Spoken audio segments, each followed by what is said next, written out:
এখানে তড়িৎ কোষযুক্ত পূর্ণ বর্তনীর ছবি এখানে দেখানো হয়েছে। এখানে এই সেলটাকেই বড় করে তড়িৎ কোষটাকে দেখানো হয়েছে বোঝার সুবিধার জন্য। এখন এই তড়িৎ কোষযুক্ত পূর্ণ বর্তনীতে, আমরা এখানে পূর্ণ বর্তনী কেন বলছি, কারণ এইখানটা দেখেই বুঝতে পারছি সার্কিটটা ক্লোজড আছে, অর্থাৎ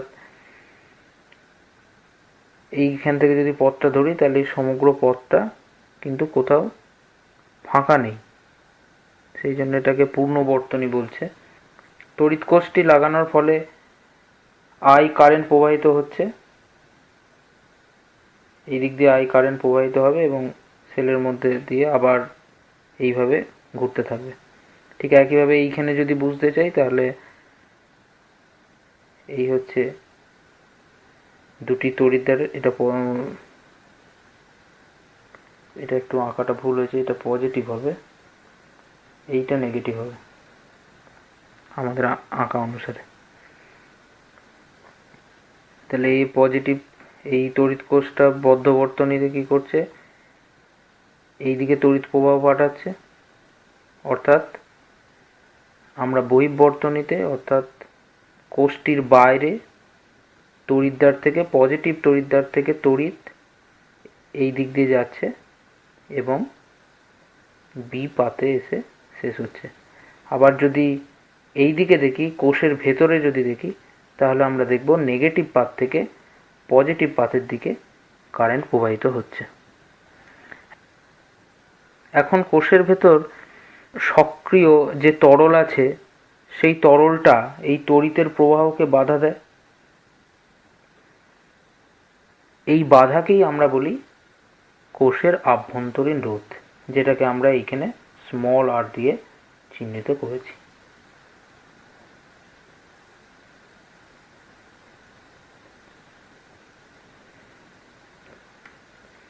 বোঝা গেল?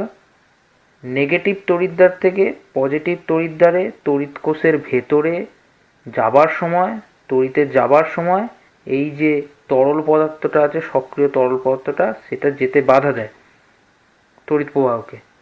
সেই বাধাটাকেই আমরা আভ্যন্তরীণ রোধ বলছি। বিভিন্ন কোষের আভ্যন্তরীণ রোধ বিভিন্ন হয়, অনেক সময় এর মান নগণ্যও হতে পারে। অর্থাৎ আমরা যদি বহির্বর্তনী দেখি, তাহলে বহির্বর্তনীতে যে আমরা রোধ লাগিয়েছি, সেই রোধের তুলনায় এই আভ্যন্তরীণ রোধটা অনেক সময় নগণ্য হয়। তবে এই ক্ষেত্রে আমরা বোঝার জন্য আভ্যন্তরীণ রোধটাকে অবশ্যই রাখবো এবং সেটাকে আমরা স্মল আর দিয়ে চিহ্নিত করেছি। এবং বহির্বর্তনীতে যে রোধ, বহির্রোধ দেয়া হয়েছে, তার মান হচ্ছে ক্যাপিটাল আর, যেখানে ক্যাপিটাল আর অবশ্যই আর এর থেকে অনেক বড়। এখন কোষটির ধনাত্মক মেরু এ এবং ঋণাত্মক মেরু বি, এই যে এই দিকটা, দুটো দিক দেখানো হয়েছে। কোষটি থেকে প্রাপ্ত তড়িৎ প্রবাহ আই, এই বর্তনীটা দেখলে এইভাবে আই গেছে, আর যদি এইখানে দেখি তাহলে এইভাবে আই গেছে। তাহলে দেখতে পাচ্ছি এই তড়িৎ প্রবাহ কোষের বাইরের বর্তনীতে কোষের ধনাত্মক মেরু এ থেকে শুরু হয়েছে এবং তারপরে আস্তে আস্তে এইদিকে গিয়ে বিতে গিয়ে শেষ হয়েছে।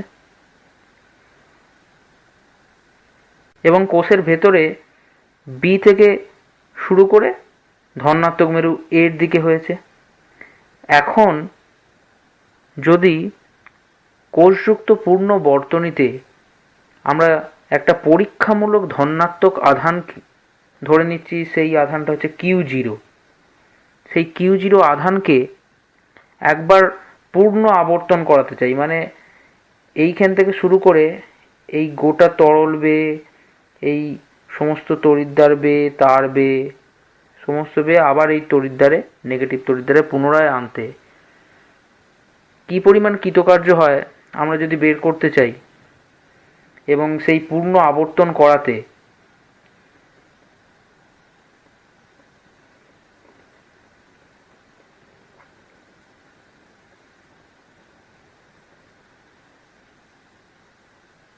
কৃতকার্য আমরা ডাব্লু ধরে নিচ্ছি।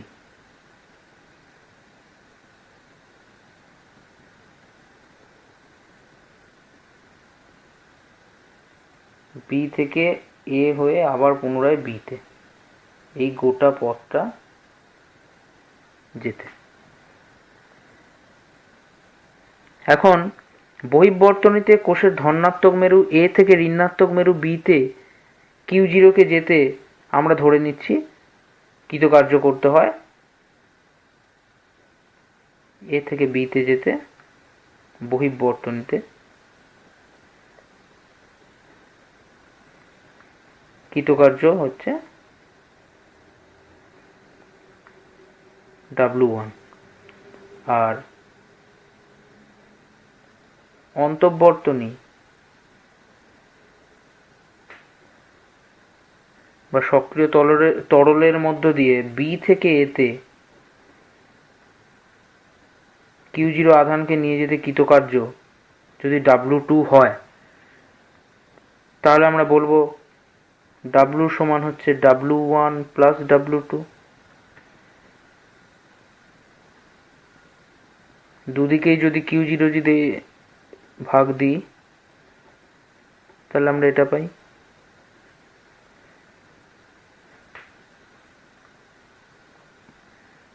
এখন আমরা তড়িৎচালক বল আর বিভব প্রভেদের যে সংজ্ঞা পেয়েছি সেখান থেকে বলতে পারি W/Q0 এই অংশটা সমান হচ্ছে তড়িৎচালক বল E, W1/Q0 এটা হচ্ছে কোষের বিভব প্রভেদ, W1/Q0 এটা হচ্ছে কোষের বিভব প্রভেদ V, আর W2/Q0 এটা হচ্ছে কোষের অভ্যন্তরে বিভব পতন, কোষের ভেতরে যে বিভব পতন হলো সেইটা। এইটাকে আমরা 1 নম্বর সমীকরণ নাম দিলাম। এখন বহিঃবর্তনীতে বিভব কত? এই যে এই রোধটার সাপেক্ষে IR, আর কোষের অভ্যন্তরে রোধ কত? স্মল আর বা অভ্যন্তরীণ রোধ যেটাকে বলেছি। তাহলে এইখানে কোষের ভেতরে বিভব পতন কি হবে? I ইন্টু স্মল আর।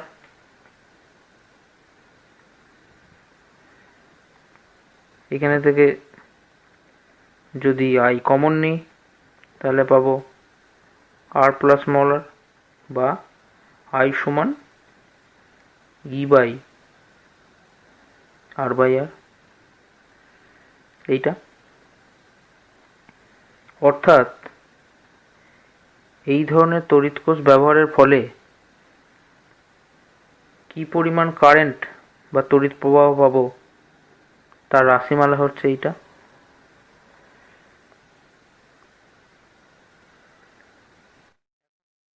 এই সমীকরণটা থেকে আমরা লিখতে পারি যে IR সমান হচ্ছে E-IR,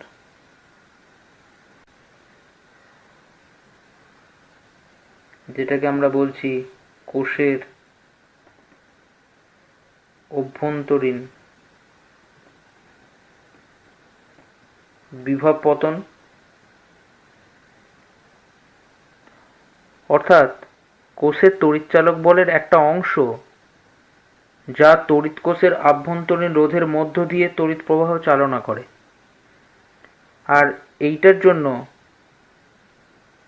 বহিঃবর্তনী, আর এটি বহিঃবর্তনীতে কোনো কাজে আসে না।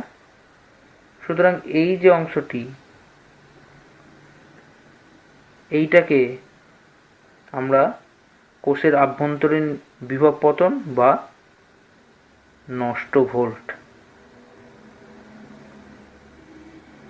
বলি, যেটা বহিঃবর্তনীতে কোনো কাজে আসে না।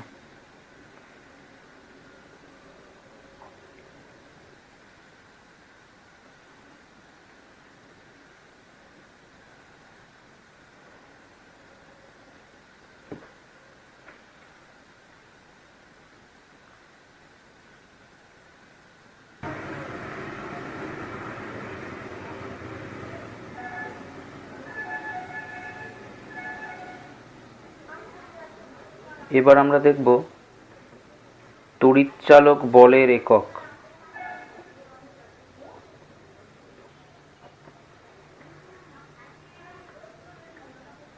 সমান আমরা পেয়েছি তড়িৎচালক বলের চিহ্ন ই সমান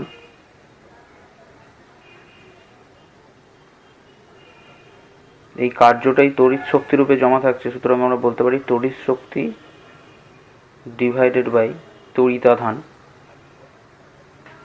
সুতরাং শক্তির একক হচ্ছে এসআই পদ্ধতি ধরে যদি আমরা করি, এসআই পদ্ধতিতে, তাহলে তড়িৎ শক্তির হচ্ছে জুল